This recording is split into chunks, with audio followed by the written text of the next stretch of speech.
Alam niyo yung kung makikita niyo sa inyong screen ngayon, yung title ng ating mensahe, ano yung nakalagay diyan? Ang Panginoon o pasanin ng Sabat. Sa wikang Ingles, the Lord or the load of the Sabbath. No? Dati, akala ko yung Sabbath ay, ang ibig sabihin nun ay Sabado. Kasi doon natin nakukuha madalas yung tinatawag natin mga Sabadista. Kaya akala ko Sabado, hindi pala.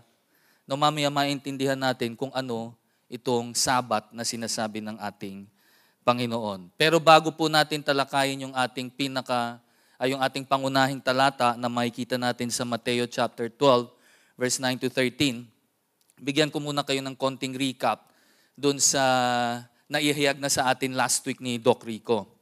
Alam niyo yung chapter 12, nag-umpisa yan na makikita natin yung senaryo. Si Jesus sa isang Sabat, no, yung araw ng pamamahinga, kasama ng kanyang mga disipulo, dumaan sila sa isang triguhan. No? Sa wikang Ingles, isang grain field. No? So dumaan sila doon, at habang dumadaan yung kanyang mga disipulo, sila ay pumigtas ng trigo. Binalatan at ito ay kanilang kinakain. Dahil sila ay nagugutom. Ngayon, itong mga Pariseo na ito, minamanmanan pala sila Jesus at yung kanyang mga disipulo. Minamanmanan, sinusundan nila kung ano yung ginagawa ni Jesus at ng kanyang mga disipulo. So nung nakita nila itong kumukuha ng trigo, binabalatan at kinakain, bigla silang bumulaga sa harapan ni Jesus at inakusahan yung kanyang mga disipulo na sila ay lumabag sa kautusan ng Sabat. Kung maalala nyo yung sinabi ni Doc Rico nung last Sunday lang, ang sabi niya, yung itong tinatawag natin na kautusan ng Sabat ay, sa wikang Ingles, ay pain on the neck. No? Paano ba natin sabihin yan sa Tagalog? Sakit sa leeg? Ibig sabihin, pwede natin sabihin na mabigat na pasanin, no, sa balikat ng tao. Bakit? Dahil itong pagsunod sa kautusan ng Sabat, ito ay ipinilit sa mga Hudyo. Kaya sila ay nahirapan. Dahil ang araw ng Sabat sana ay pamamahinga, ngunit dahil dito sa mga kautusan na ginawa ng tao o ng mga Pariseo, ito ay naging pabigat sa mga Hudyo. Kaya nga ang tawag ko dito ay pasanin ng Sabat. Ang isa pang prinsipyo na nakuha ko doon sa preaching ni Doc Rico, ang sabi niya, ang maling katuruan daw ay isang manifestation ng hindi paniniwala nitong mga Pariseo kay Hesukristo. No? Yung kanilang maling katuruan, ang pinag-uugatan nito ay yung kanilang hindi paniniwala kay Hesukristo. Kaya kung titignan ninyo kung maalala nyo pa yung talata na yon nung last Sunday na ating pinag-aralan, makikita nyo doon na hindi naintindihan nitong mga Pariseo kung ano talaga ang layunin ng Sabat. Kaya nga ang sabi ni Jesus doon sa verse 3 to 5 ng Matthew 12, no, sasabihin ko lang sa layman's term, ang sabi niya, sinasabi nyo kayo ay mga eksperto pagdating sa kautusan, pero bakit hindi nyo naiintindihan ang sinasabi ng kautusan? Pinagmamalaki nyo pa naman na kayo ay mga mangangaral. Ganun ang sinasabi ni Jesus dito sa mga Pariseyong ito. Di ba? Pinagmamalaki nila na alam nila ang kautusan. Pero hindi nila naiintindihan ang layunin ng Diyos pagdating sa Sabat. Kaya nga itong mga Pariseyong ito ay galit na galit kay Jesus. Dahil yung mga sinasabi ni Jesus ay pawang laban sa kanila at sa kanilang katuruan. Yung katuruan nila ay nanggagaling sa kanilang isip, sa maling pag-intindi ng salita ng Diyos. Yung katuruan na ibinibigay ni Jesus, yun ang tama. Yun ay kabaligtaran naman ng katuruan nila. Kaya in effect, pag nakikita nila ito o naririnig nila ang katuruan ni Jesus, sila ay nagagalit. Kasi ang feeling nila, anak lang yan ng karpentero eh. Bakit ninyo paniniwalaan yan? Kaya hindi sila naniniwala sa sinasabi ni Jesus at pati na rin kay Jesus mismo. Kaya yan pong konteksto na yan ang siyang ating ipagpapatuloy na pag-aaralan. At makikita natin ngayon doon sa ating screen yung ating pangunahing talata sa Mateo chapter 12 verse 9 to 13. Kaya kung pwede po tayo ay magsitayo, tulungan niyo po akong basahin ang ating pangunahing talata sa Mateo chapter 12 verse 9 to 13. Kung hawak ninyo ang inyong Biblia, pwede niyo hong buksan yan at basahin niyo mula sa inyong Biblia. Okay, sabay-sabay po nating basahin yan. Pagkaalis niya roon, pumasok siya sa kanilang sinagoga. Narito, may isang lalaking naroroon na tuyot ang kamay. Tinanong nila siya na sinabi, naaayon ba sa kautusan ang magpagaling sa araw ng Sabat? Tinanong nila siya upang may maiparatang sila sa kanya. Sinabi niya sa kanila, kung ang sinuman sa inyo ay may isang tupa at nahulog ito sa malalim na hukay sa araw na Sabat, hindi ba ninyo ito kukunin at iaahon? Ang isang tao ay higit na mahalaga kaysa sa tupa. Kaya naaayon sa kautusan ang gumawa ng mabuti sa araw ng Sabat. Nang magkagayon, sinabi niya sa lalaki, iunat mo ang iyong kamay, iniunat niya ito at gumaling ito at naging katulad ng isa. Manalangin po tayo. Panginoong Diyos na makapangyarihan sa lahat, kami po muli ay nagpapasalamat sa pagkakataon na kami po ay makapagtipon at makapag-aral ng inyong salita. Panginoon, ihanda niyo po sana ang aming mga puso't isipan na tanggapin ang inyong aral at naway ito po ay aming maisabuhay sa pamamagitan ng kapangyarihan ng inyong Espiritu na sumasa amin. Salamat po, Panginoon, dahil binigyan niyo kami ng ganong klaseng kalayaan na kung saan na kahit anumang oras ay pwede namin kayong lapitan at pag-aralan ang inyong katotohanan. Panginoon, huwag niyo rin po sanang hayaan na kami ay gambalain ng aming kaaway. Bagkus, Panginoon, ay sa pamamagitan ng inyong Espiritu, ay tulungan niyo po sana kaming maintindihan ang bawat salita na aming maririnig sa inyo sa hapong ito. Salamat pong muli, Panginoon, sa pagkakataon. Salamat po, Panginoon, sa maganda at maayos na lugar na ito. Tunay nga na kayo ay tapat, kaya dapat lang na kayo ay patuloy naming bigyan ng papuri at pasasalamat. Salamat pong muli, Panginoon. Ito ang aming samot dalangin sa matamis na pangalan ni Jesus. Amen. Okay, magsiupo ho tayo.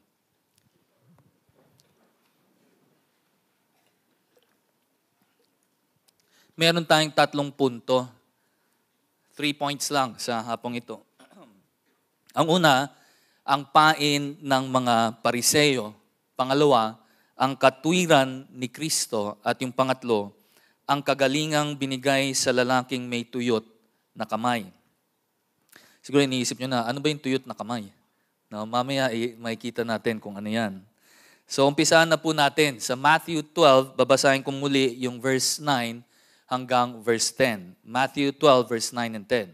Yung ating unang punto ay yung pain ng mga Pariseyo.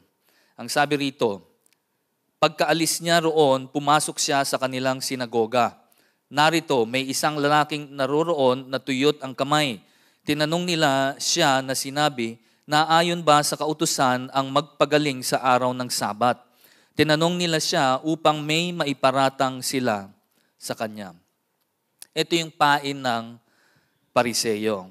According to verse 11, dun sa binasa natin, itong mga Pariseyo, minamanmanan si Jesus at yung kanyang mga disipulo. Sumusunod sila kung saan pumupunta si Jesus at yung kanyang mga disipulo upang hulihin na may nilalabag silang kautusan ng Diyos. At dito, specifically, gusto nilang hulihin na nilalabag nila ang kautusan ng Sabat. At alam niyo kung ano ang nangyari, di ba? Sabi roon, doon sa verse 1 kanina verse 1 na last week nating nabasa, ang sabi roon ay nahuli sila. Di ba? Sila ay nahuli. So nung sila ay nahuli, ang sabi kasi nitong mga Pariseo na ito, huli ka. Bakit? Kasi sila ay nagtatrabaho. Bakit naging trabaho yung pagpigtas ng trigo at binalatan at kinain? Bakit naging trabaho? Ang sabi nila kasi yung ginawa nila ay pag-aani. No? Sila ay nag-harvest. No? Pero meron lang silang pinigtas, tapos binalatan nila at kinain, ang ibig sabihin nun ay trabaho na raw yun. Dahil sila ay nag-ani.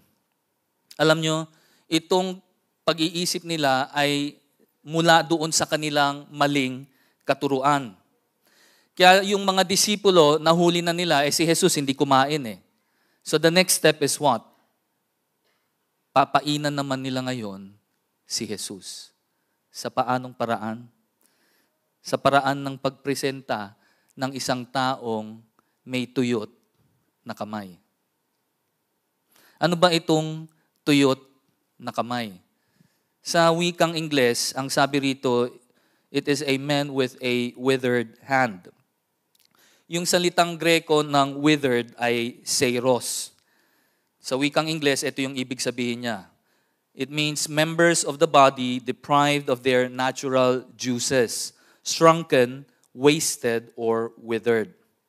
So, ibig sabihin, hindi siya dinadaluyan ng nutrients, no? Mula doon sa katawan, kaya siya ay nanghina, lumiit, walang muscle, basically parang patay na parte ng katawan ng tao. Kung titingnan nyo nga sa ibang version ng Biblia, hindi withered hand ang sinabi. Ang sabi ron, paralyzed hand. No? So yung isang parte ng katawan, di ba? Pag hindi mo ginagamit, mapapansin mo yan. Kalimutan ko lang yung medical term dun Lumiliit ito, nawawala yung muscles, di ba? Lumiliit yung muscles, and then later on, hindi mo na magamit. Parang naging paralisado na. Parang ganyan na rin ang sinasabi ron. Maliit yung kamay at naniniwala ko na dahil walang lakas, pwedeng, nadadanggal mo lang. No, nadadanggal mo lang, parang nakalaylay lang yung kanyang kamay. Bakit ganon? Dahil nga walang lakas. Hindi dinadaanan ng nutrition mula sa kanyang katawan. Ngayon, dinala ito ng ng mga Pariseo kay Jesus upang painin siya, no? At sa paanong paraan siya pinain? Kasi alam nila, pag nakita ng Diyos yung taong yang may sakit, ang gagawin ng ating Panginoong Jesus ay pagagalingin niya ito. At yun nga ang ginawa ni Jesus. Mamaya makikita ninyo, pinagaling ni Jesus itong mamang may tuyot na kamay. At yan ang kanilang pain. Dahil pagka once na ginawa yan ni Jesus, napagaling niya yung lalaking yun ang gagamitin nilang basehan para siya ay akusahan na siya ay lumabag doon sa kautusan ng Sabat na sila rin ang may gawa.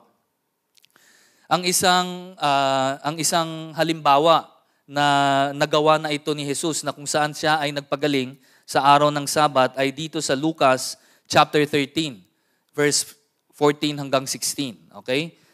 Pwede niyo ba akong tulungan? Basahin natin yan ng sabay-sabay.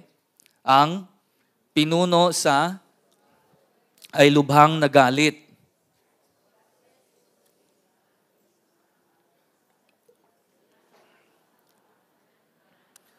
Na ang mga tao ay hindi dapat gumawa. Sa mga araw ngang ito, kayo pumarito at magpagamot at hindi sa araw ng Sabat. Sumagot nga ang Panginoon sa kanya, sinabi niya, mapagpaimbabaw, hindi ba kinakalagan ng bawat isa sa inyo ang inyong toro o asno mula sa kulungan sa araw ng Sabat at pagkatapos nito ay pinapainom? Ang babaeng ito ay ginapos ni Satanas ng 18 taon. Narito, bilang anak na babae ni Abraham, hindi ba dapat siyang palayain mula sa pagkagapos na ito sa araw ng Sabat? Alam ninyo, itong pinuno ng sinagoga na pwede ring isang pariseyo, galit na galit kay Jesus. Bakit siya nagagalit kay Jesus?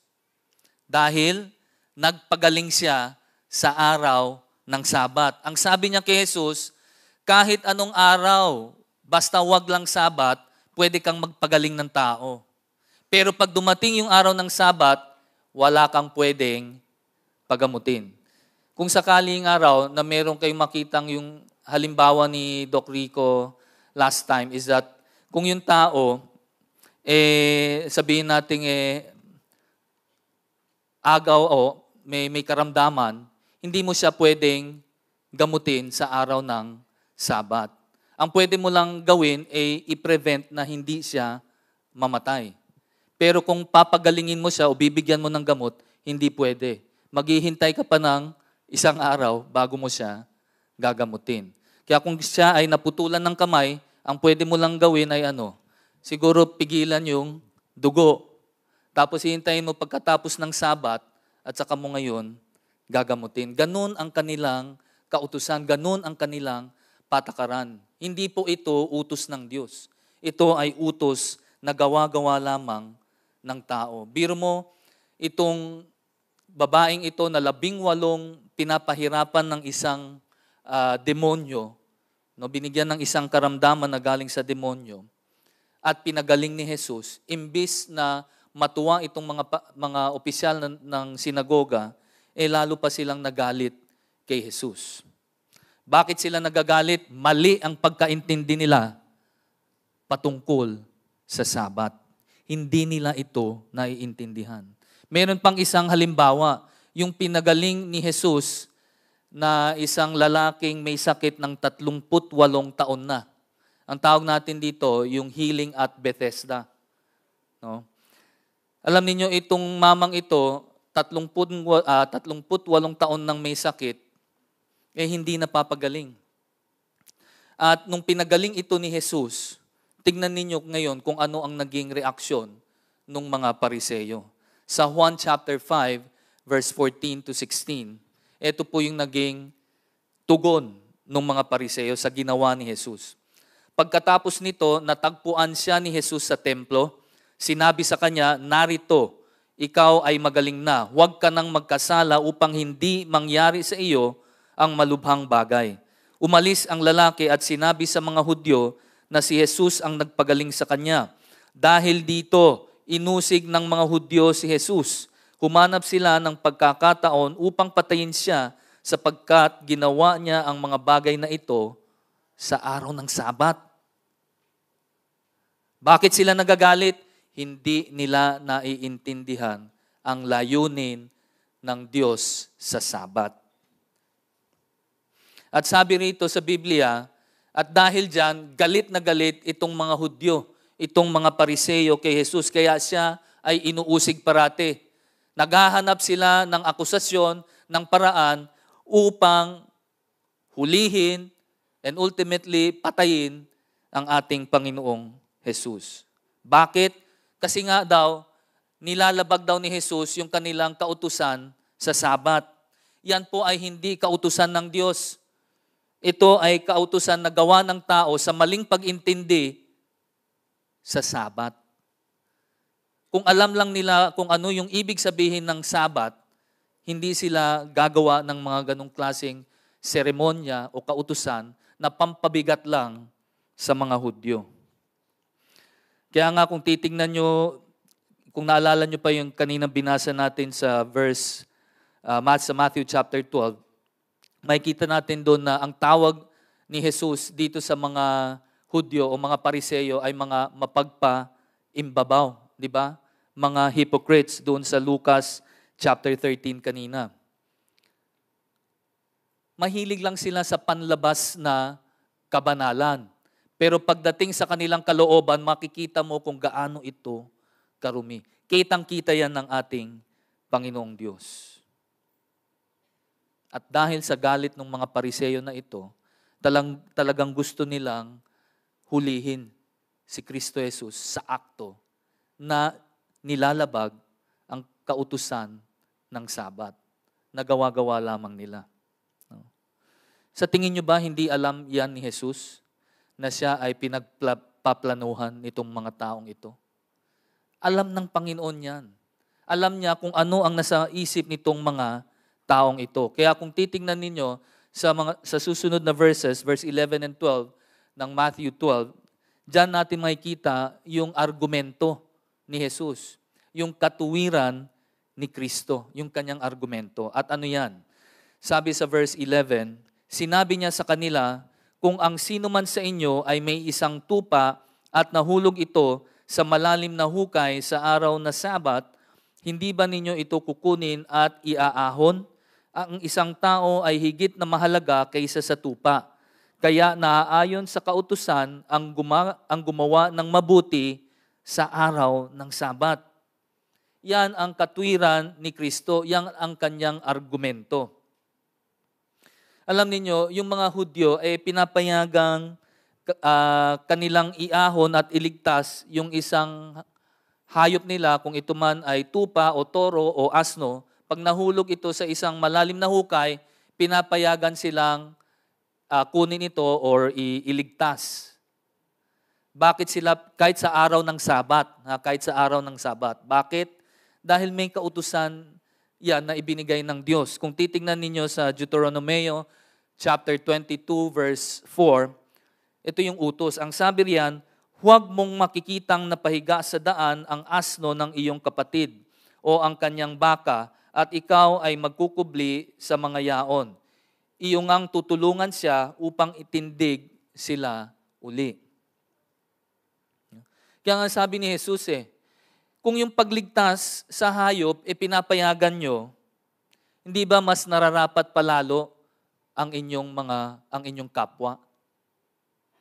Kung pinapayagan mo na iligtas sa kapahamakan ang hayop, di mas lalo dapat ang tao. Katulad nung halimbawa na ibinigay ni Kristo patungkol kay Haring David. Di ba? Si Haring David ay pumasok saan?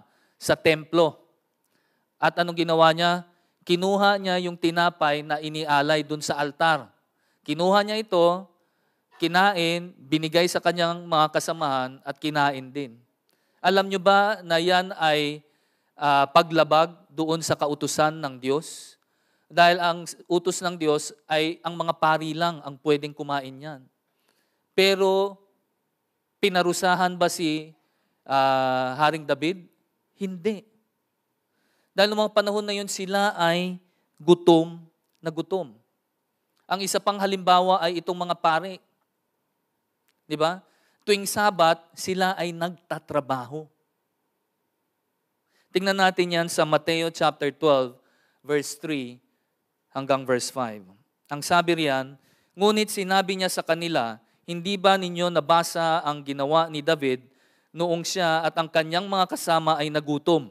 Pumasok siya sa bahay ng Diyos at kinain ang mga tinapay na inihandog. Subalit labag sa kautusan na siya at ang mga kasama niya na kumain nito, dahil ito ay para sa mga saserdote lamang. O hindi ba ninyo nabasa sa kautusan kung paanong sa mga araw ng Sabat na ang mga saserdote sa templo ay lumabag sa araw ng Sabat at hindi sila nagkasala? Binanggit ito ni Jesus. Katulad na lang yung ginawa ni David.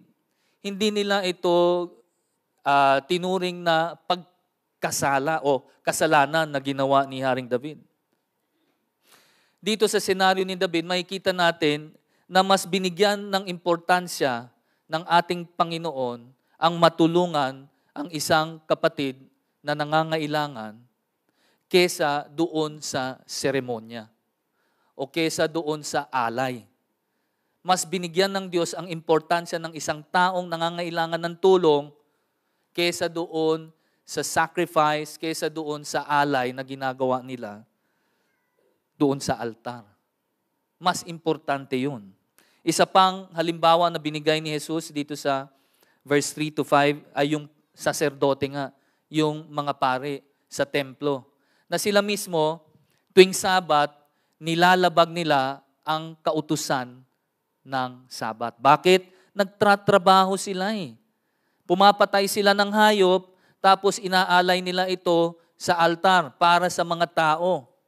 Kaya tuwing Sabat, busy-busy itong mga saserdote na ito dahil dun sa kanilang trabaho. Pero hindi nila ito tinuring na kasalanan para dun sa mga saserdote. Pero bakit pagdating doon sa ginawa ni Jesus, na kung saan siya ay nagpagaling ng isang taong nangangailangan ng kagalingan sa araw ng Sabat, nagagalit ngayon itong mga pariseyong ito. At sinasabi nila at inaakusahan si Jesus na nilabag niya ang kautusan ng Sabat. Ang nakakalungkot dito, kahit anong paliwanag ni Jesus sa kanila, ay hindi nila maintindihan. Alam niyo kung bakit? Dahil sa puso ng mga taong ito, sa puso nila, tinanggihan na talaga nila si Jesucristo. Kaya kahit anong gawin ni Jesus, anong sabihin niya, kahit gumawa siya ng milagro sa harapan nila, hindi sila maniniwala. Lahat yan, papasok sa kaliwang butas ng tenga at lalabas lang sa ilong, hindi sa kanang tenga. Dahil hindi sila naniniwala kay Jesus. Alam nyo, itong sinabi ni Jesus sa kanila, yung mga panahong yun, hindi pa niya pinapagaling itong mamang may tuyot na kamay. Hindi pa siya pinapagaling.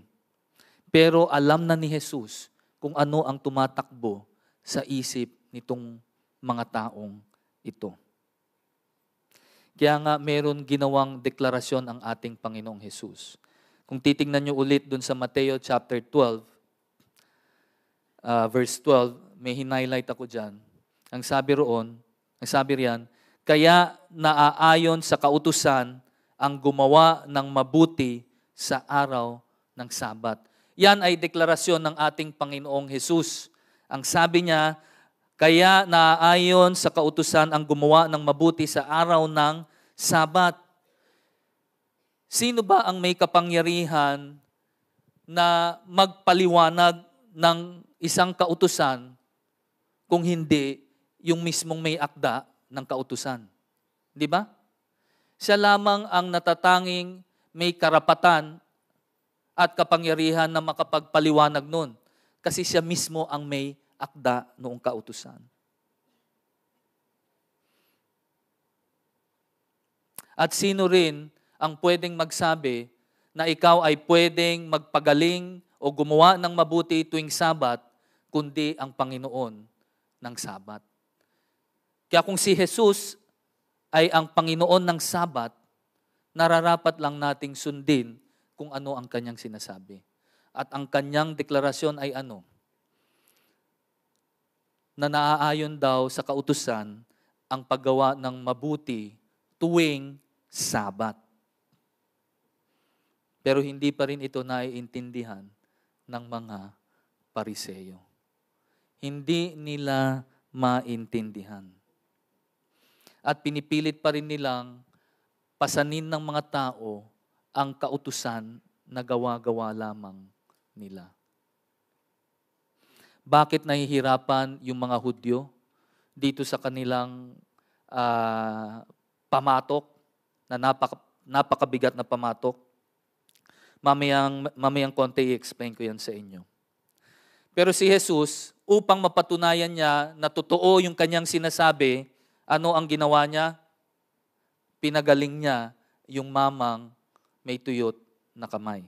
Tignan ninyo sa Mateo chapter 12, verse 13. No? Ang sabi riyan, nang magkagayon, sinabi niya sa lalaki, iunat mo ang iyong kamay. Iniunat niya ito at gumaling ito at naging katulad ng isa. Doon pa lang sa sinasabing iunat, meron ng milagrong nangyari dyan eh. Di ba sinasabi natin ang walang lakas, paralisado. Pero paano niya ito naiunat? Bakit? Iniutos kasi yan ng Panginoong Jesus. Isipin nyo na lang, makita ninyo mismo ng inyong mga mata yung isang paralisadong kamay, no? O tuyot na kamay.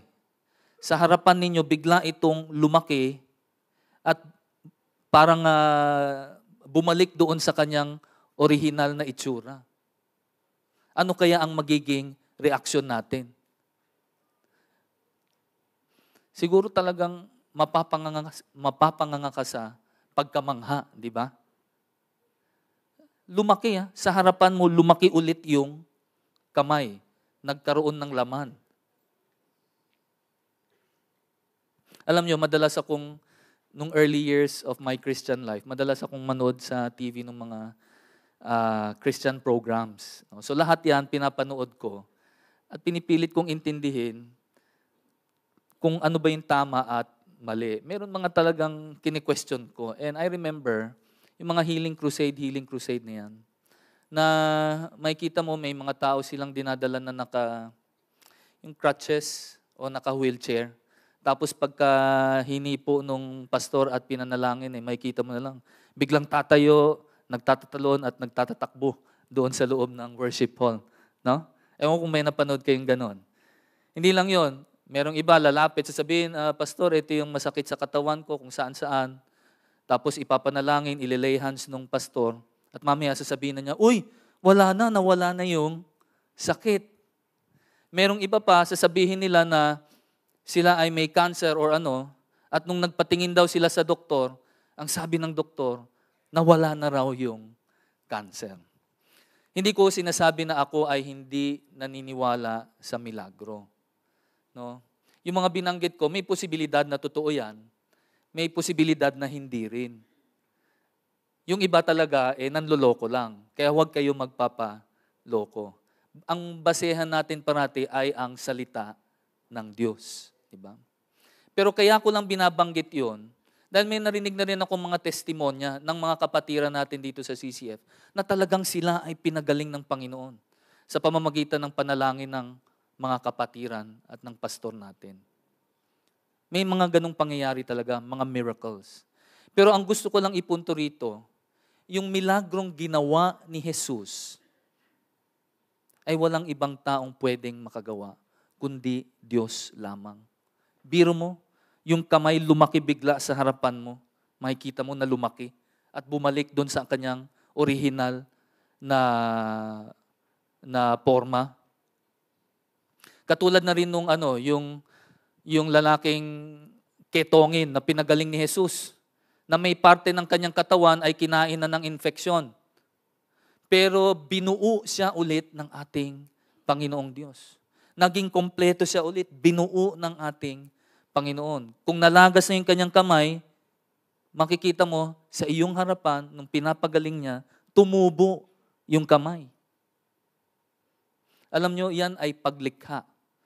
Yan ay hindi magagawa ng kahit sinong tao, kundi ang Diyos lamang. Kundi ang Diyos lamang. At alam nyo, sa ganung klaseng pagpapagaling na ginawa ng ating Panginoong Diyos, isa lamang ang pinapatunay niya doon, na siya ay Diyos. Di ba? Siya ay Diyos na nagkatawang tao. Kaya nga niya napagaling itong mamang ketongin at itong lalaking may tuyot na kamay. Ang Panginoong Diyos lamang ang pwedeng makagawa ng ganung klaseng milagro.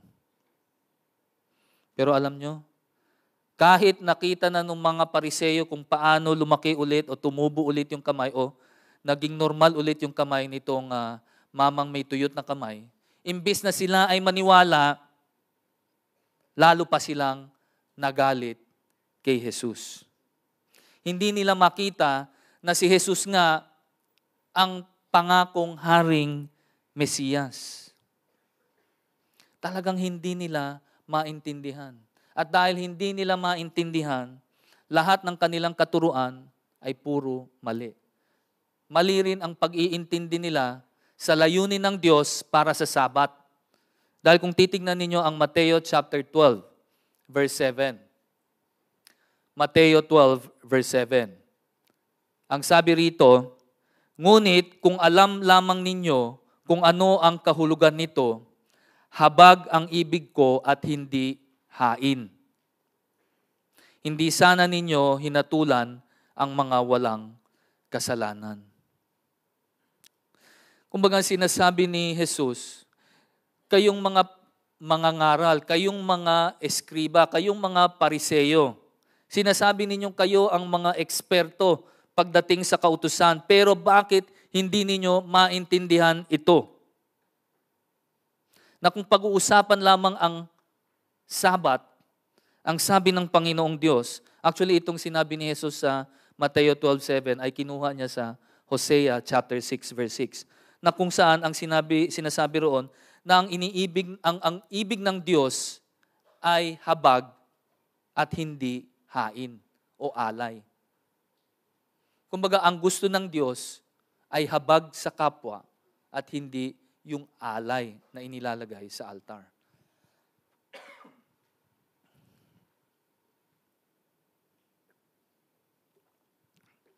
Okay. Ngayon, ang sinasabi rito ni Jesus, sinasabi ni Jesus sa mga pariseyo, na walang kwenta yung kanilang sakripisyo, yung kanilang alay, kung hindi naman sila nagpapakita ng habag sa kanilang kapwa. Kaya yun ang sinasabi ng Panginoong Diyos. Mas importante ang habag kaysa sa hain. Pero alam ninyo, hindi pa rin maintindihan nitong mga pariseyo ang sinasabi ni Jesus. Kaya nga sila ay nagkaroon ng maling katuruan pagdating sa Sabat. Kasi mali ang kanilang pagkaintindi. Biro mo, itong mga kautusan na ito ay pinapaatang nila o pinapapasan nila dun sa mga Hudyo. Na hirap ng dinadala-dala ito, lalo na tuwing Sabat.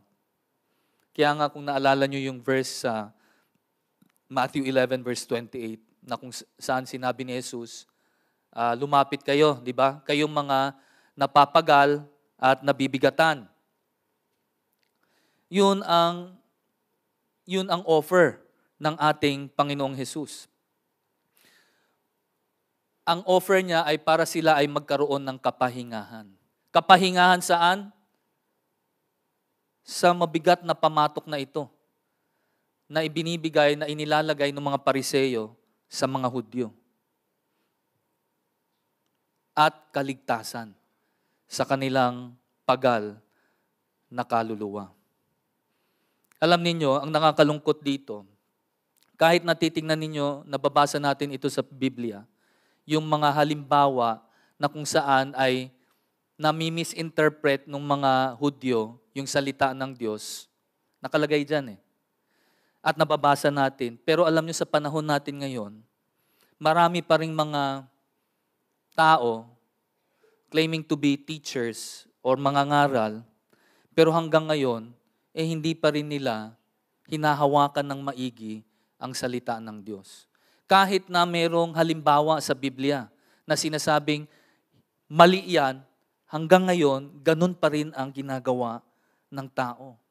Alam niyo kung na-mishandle mo yung salita ng Diyos, magkakaroon ka ng ibang klaseng interpretasyon. At pag nagkaroon ka ng ibang klaseng interpretasyon, magkakaroon ka ng maling katuruan. Katulad ng ginawa nitong mga pariseyo na to. At alam nyo, ang maling katuruan, pabigat parati yan sa tao. Bakit pabigat? Dahil ito ay galing sa tao, sa isip ng tao. Ideya niya yan At kapag ito ay galing sa isip ng tao o ideya ng tao, kailangan sa pagpapatupad nitong ideya o kautusan, kailangan may parte pa rin ang tao para ito ay matupad. At dahil dyan, pabigat yan. At yun ang nakakalungkot dahil sa panahon natin ngayon, maraming mga quote-unquote na iglesia na kung saan meron silang mga maling katuruan.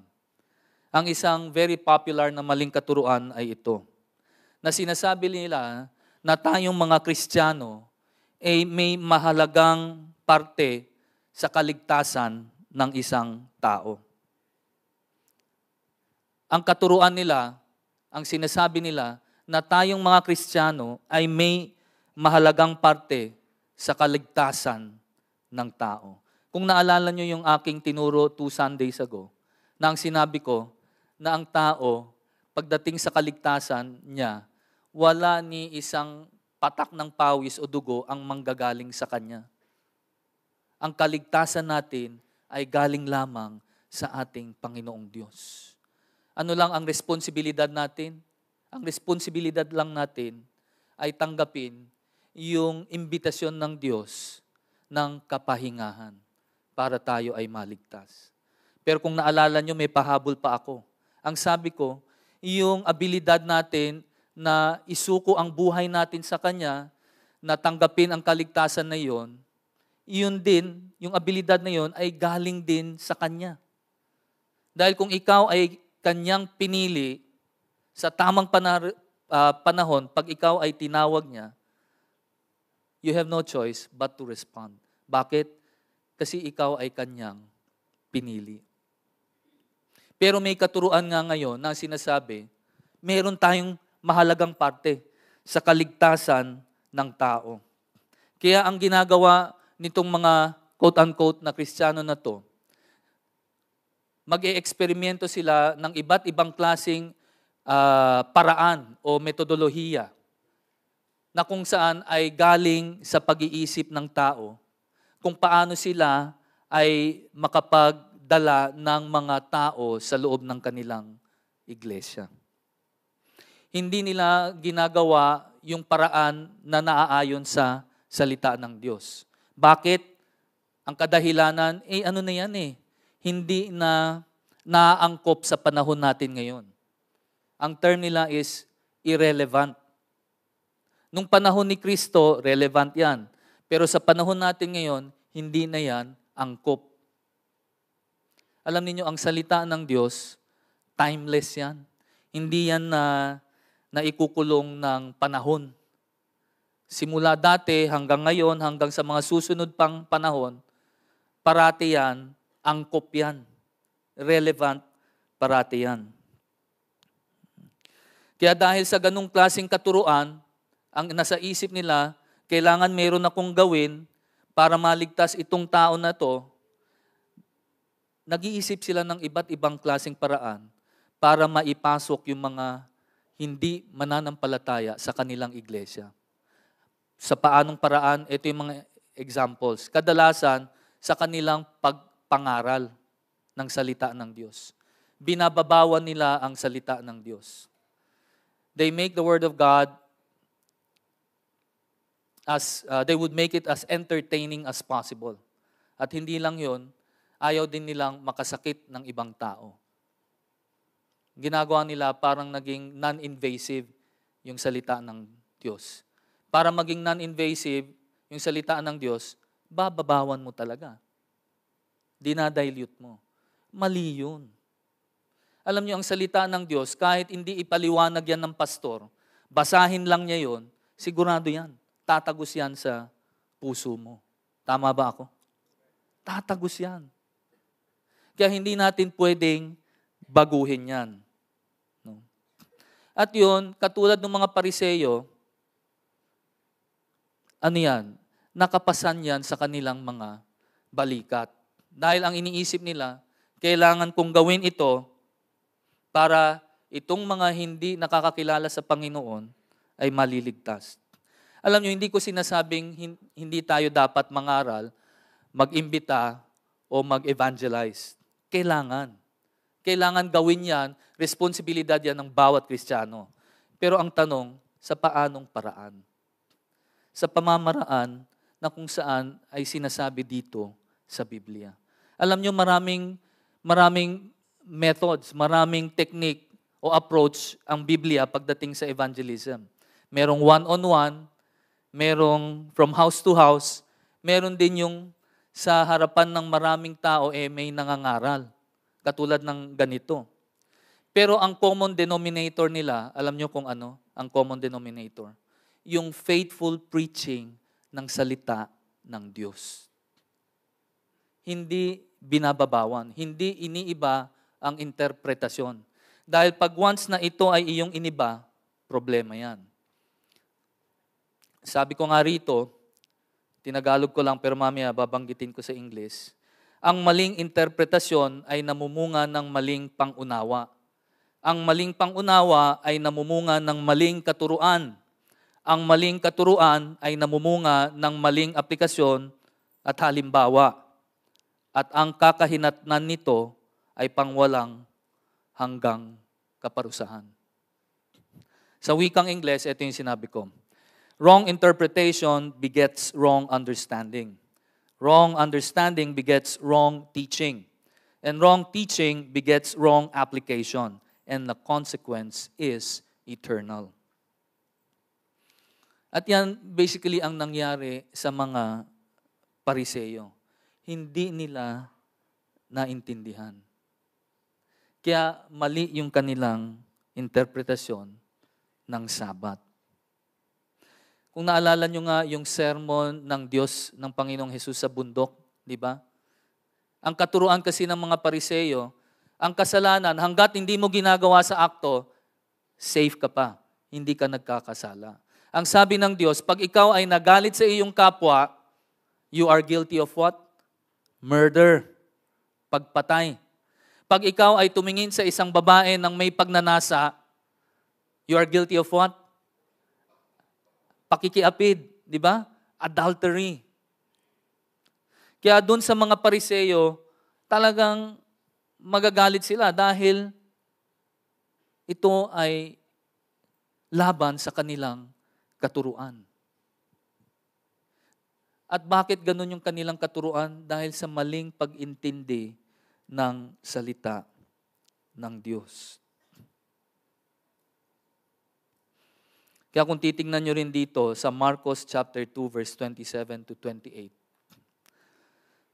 makikita natin dito kinontra ulit ni Jesus yung mga Pariseyo. Sabi niya, ang araw ng Sabat ay ginawa para sa tao at hindi ang tao para sa araw ng Sabat.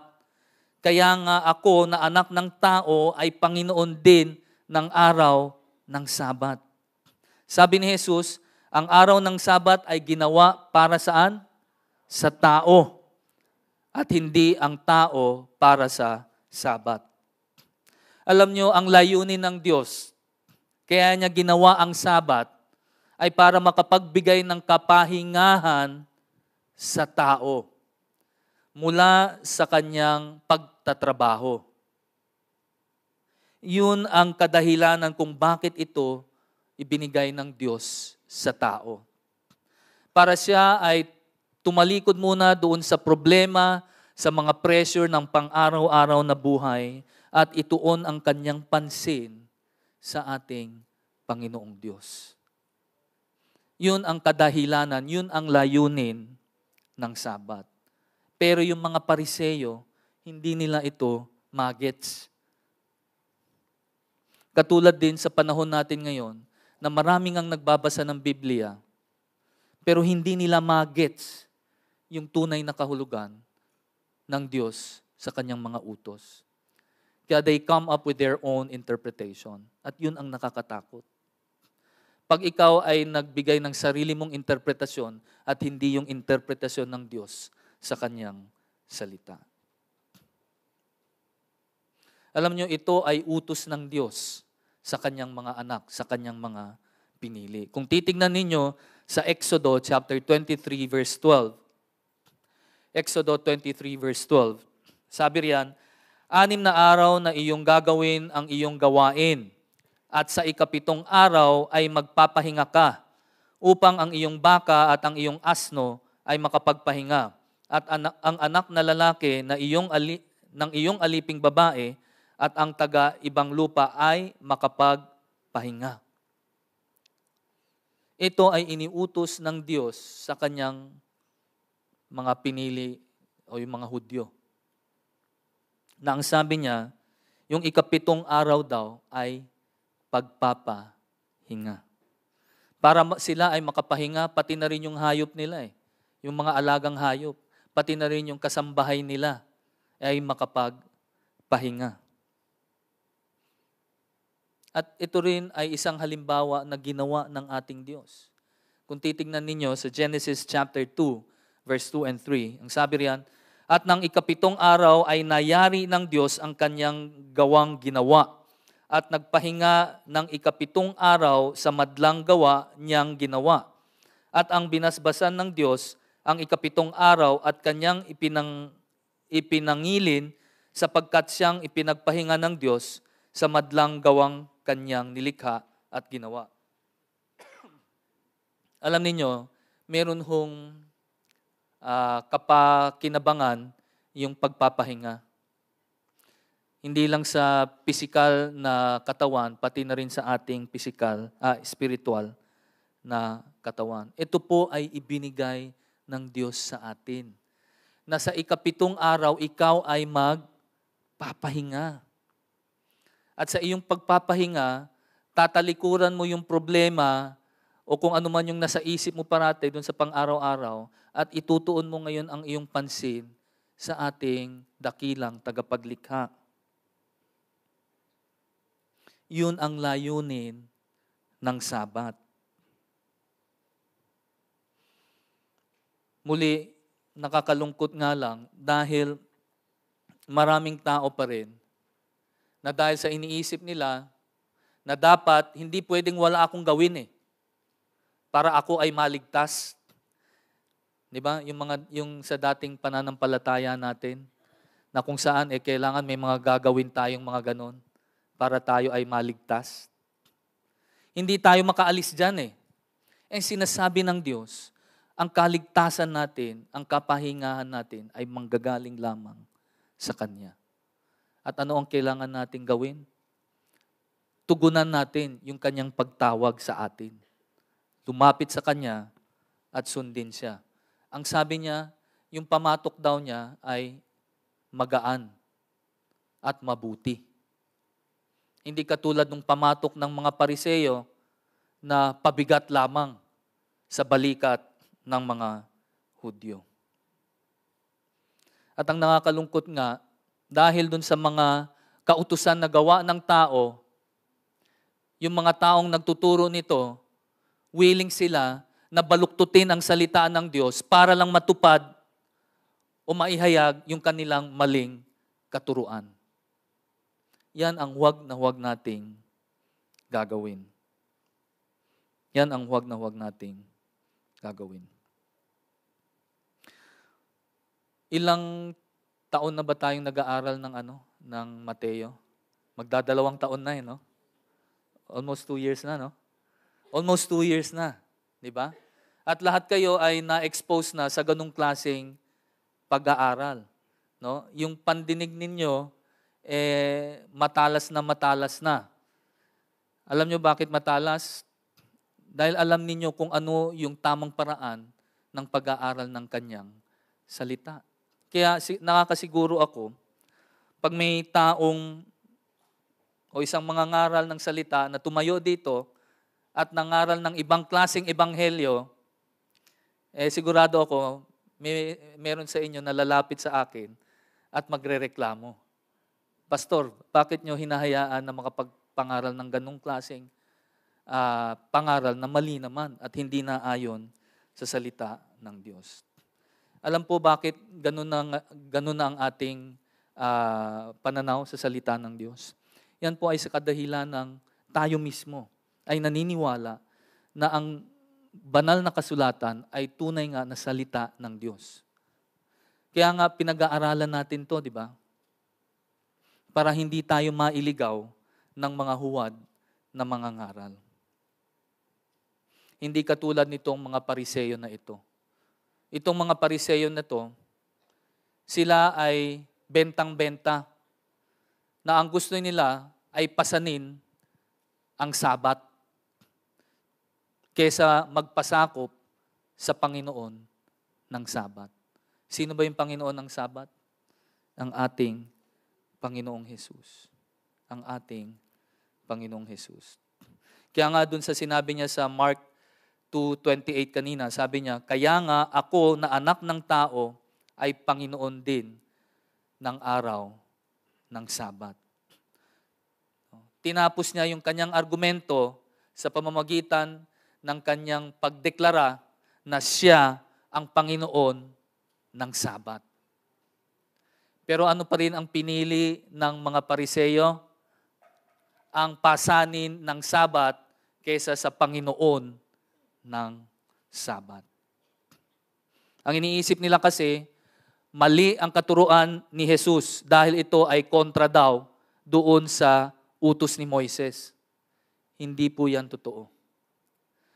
Ang nagkamali ay itong mga Pariseyo na ito. Mali ang pagkaintindi nila. Hindi pwedeng magkamali yung mismong may akda ng kautusan. Siya ang may akda eh. Kaya siya lamang ang may karapatan na magpaliwanag nito. Kaya hindi siya pwedeng magkamali. At sa ating pagtatapos, meron akong ipapakita sa inyong quote ni A.W. Pink. Basahin ko muna sa Tagalog bago doon sa Ingles. Ang ibig sabihin lang niyan, sabi niya diyan, ang kaligtasan ng Diyos ay binabaluktot ng mga nagkukunwaring mangangaral. Na ang kanilang pinangangaral ay isang tagapagligtas na makapagliligtas sa kanila sa impyerno at hindi sa kasalanan. At marami ang nalilinlang dahil marami nga ang gustong makaiwas sa lawa ng lumalagablab na apoy pero ayaw namang iwan ang pita ng laman at kamunduhan. Sa wikang Ingles, ito yung sinabi ni A.W. Pink. The nature of Christ's salvation is woefully misrepresented by the present-day evangelist. He announces a Savior from hell rather than a Savior from sin. And that is why so many are fatally deceived. For there are multitudes who wish to escape the lake of fire but have no desire to be delivered from their carnality and worldliness.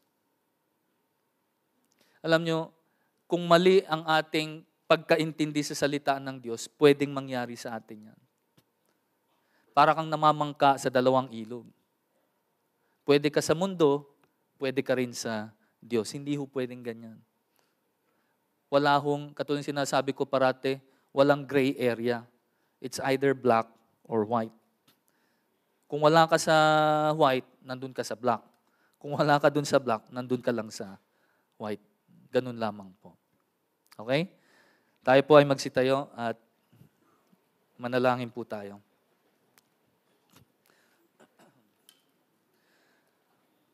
Panginoong Diyos na makapangyarihan sa lahat, kami po muli ay nagpapasalamat sa inyong katapatan at binigyan niyo kami ng pagkakataon na aming maaral ang inyong salita. Sana po, Panginoon, sa mga katotohanan ng aming natutunan sa araw na ito po ay aming maisabuhay. Alam po namin na kayo ay ang aming dakilang Diyos. Kayo ang Panginoon ng Sabat. At nararapat lamang na aming ituon ang aming mga pansin sa inyo. Dahil kayo ay karapat-dapat. Dahil kayo ay Diyos. Kayo ang aming tagapagligtas. Salamat, Panginoon, na aming natutunan na ang aming kaligtasan ay nanggagaling sa inyo lamang at hindi sa amin.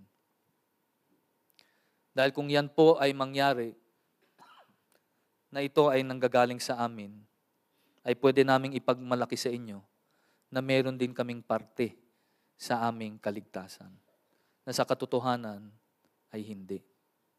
Salamat po, Panginoon, at kami ay inyong pinili. Kami ay inyong iniligtas mula sa malalim na balon, mula sa putik. Salamat po, Panginoon. Sa aming paghiwa-hiwalay, Panginoon, naway bigyan niyo po sana kami ng pagkakataon na maihayag ang inyong salita sa mga taong aming nakakasalamuha sa pang-araw-araw. Upang sila din ay makarinig ng inyong salita. At kung sila nga ay isa sa inyong mga pinili, sila ay maliligtas din, katulad namin. Salamat pong muli, Panginoon. Ito po ang aming samot dalangin sa matamis na pangalan ni Jesus. Amen. Maraming salamat po.